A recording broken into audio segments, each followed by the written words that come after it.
and welcome. I'm Ijoma Onyato. Tonight, leaders of Lake Chad Basin Commission countries agree on a joint force to fight insurgency.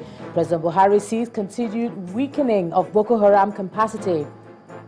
APC insists on sanctioning lawmakers for opposing the party's stance on the National Assembly leaders.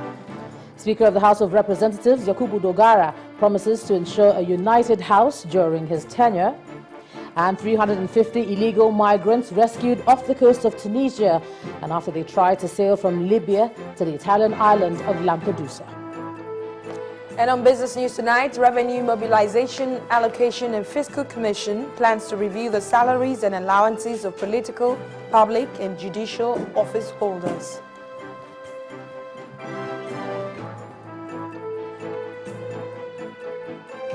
And in sports news, Nigeria's Flying Eagles crash out of the FIFA Under-20 World Cup as the Nigeria Football Federation rates team's performance as excellent.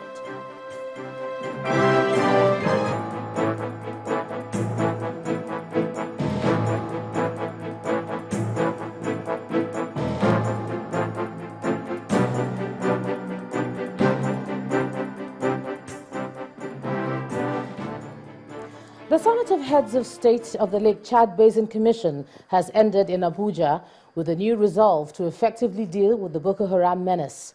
And as a way of boosting the operations, the leaders approved $30 million for the installation and equipping of the Multinational Joint Task Force headquarters. Also approved is the request by President Buhari that Nigeria takes over the force command until the end of the mission, the need to support military operations with an emergency development plan in favor of vulnerable populations, and the need for the African Union to support the force in its operations, logistics, and general mission by mobilizing financial support. They also resolved to seek the support of strategic partners, notably the European Union and the United States of America, in favor of the MJTF. Meanwhile, following his meeting with the G7 member nations in Germany, President Muhammadu Buhari has said that security agencies have begun to compile comprehensive logistics needs in the fight against Boko Haram to be forwarded to the G7 nations. I'm sure you will recall that I was personally invited by G7.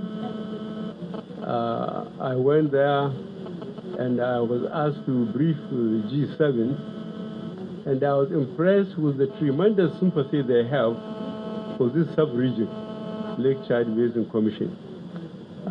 Their humanitarian approach to the issue, to say the least, is very, very impressive.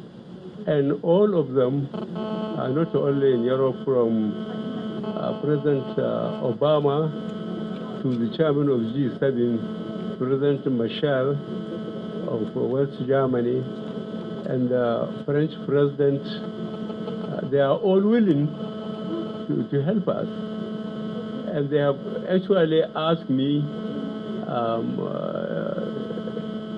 to discuss with their chief defense of staff or with their ministries of defense, or to talk to them directly what we need.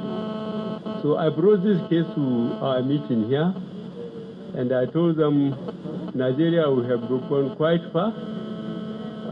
I had 5 hours meeting with my service chiefs, and I asked them to produce a comprehensive logistic requirement. I also advised my colleagues that they should be prepared to produce their own logistic requirements, so that after OAU meeting, we will agree on what to send to the president of G7, now the president of West Germany.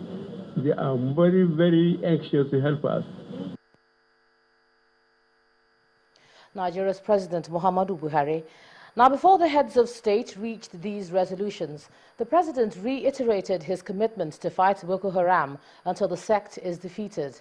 President Muhammadu Buhari also promised to keep faith with the pledge by the government to fund the war with a sum of $100 million. Our State House correspondent Chukwuma Onekwusi reports.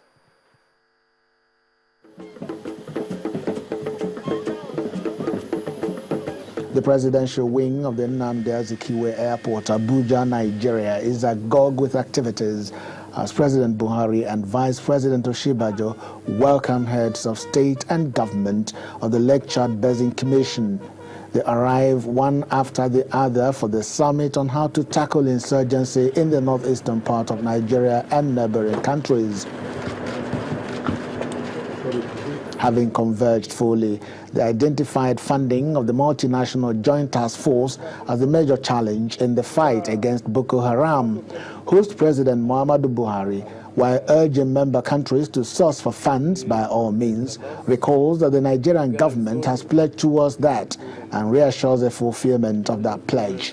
Your Excellencies, permit me at this juncture to recall that Nigeria has already pledged the sum of $100 million United States dollars for the smooth takeoff of the MJTF.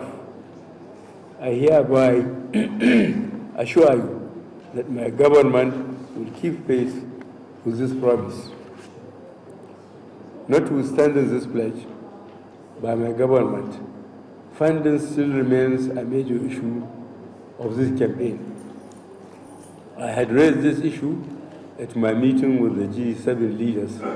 While I am encouraged by their support, I also urge you to garner the support of your international friends and partners to sustain this campaign. Our campaign against Boko Haram must be seen within the wider context of the global war against terror. The president also harped on the need for cross-border patrol and intelligence sharing, as well as limiting the Boko Haram capacity to access funds and weapons. He would want a restructuring of the operations of the Multinational Joint Task Force and urged the leaders to allow Nigeria to control the force. Secretary to the Commission also identified funding as key in the fight against terror as they make extra effort to step up their operations. I therefore appeal to other sub-regional and regional bodies to show their concerns and support by giving tangible resources in the support of the ongoing war on terror. Current chairman of the summit and president of Niger Republic spoke in the French language, where he called for the minute silence for those heroes who fell in the hands of terrorists. Je vous remercie. The summit also urged the leaders to go all out to mitigate the sufferings which have been imposed on the civilian population by the activities of the insurgents and terrorists. Nigeria's president and his colleagues on the LCBC prayed that this war will soon come to an end and peace ushered into Nigeria and the West African sub-region in no distant time. Chukwuma Onwekusi, Channels Television News. The All Progressives Congress says it's not backing down on its decision to sanction its members that oppose the party's choices for the leadership of the National Assembly. After a meeting between the APC National Chairman, Chief John Oyegun, and the senators under the Unity Forum, the APC National Publicity Secretary, Lai Mohammed, gave the assurance that the sanctions will follow due process. Senators loyal to the Senate President, Bukola Saraki, were also scheduled to meet with the APC National Chairman, but the meeting was postponed. To confer with the party leadership, and that's all I'm allowed to say. Confer on what? You see, there are senators, they have the right to confer with the party leadership. They came to confer on the crisis in the National Assembly today. The party has not changed its position on the matter. But when is the sanction coming? The sanctions must follow due process. What are the rules? The party made its position clear on the matter that it is unhappy with the outcome of the election. And I think we will not see anything beyond that. What the senators will do is within the capability and rights of the senators. APC National Publicity Secretary Lai Mohammed. In the meantime, the Speaker of the House of Representatives, Yakubu Dogara, has promised to ensure that lawmakers in the lower chamber are united under his leadership. These were his comments after a meeting with members of some state caucuses in the National Assembly today. He explained that his focus will be about empowering the institution and the lawmakers. And like I've said to all other caucuses who that has paid me courtesy call, I've said that we're going to run a united house. It will never be a case of winner takes all. And we have to demonstrate that leadership is not a zero-sum game. If we shine, our colleagues will have the opportunity to shine. And every one of us who is a star will have the platform where he can really display the kind of light that he has. It is about empowering not only the institution, but our collective members of that institution. The only way we will maintain the integrity and the image of the institution is if we empower each and every constituent member of the House to be able to offer the kind of representation that he deems fit. That we will do by the grace of God. And we will not have a divided House. So I want to beg of you, my brothers, that we do everything that is humanly possible to close ranks so that we can have the kind of stability we need in this system to operate. Speaker of the House of Representatives, Yakubu Dogara.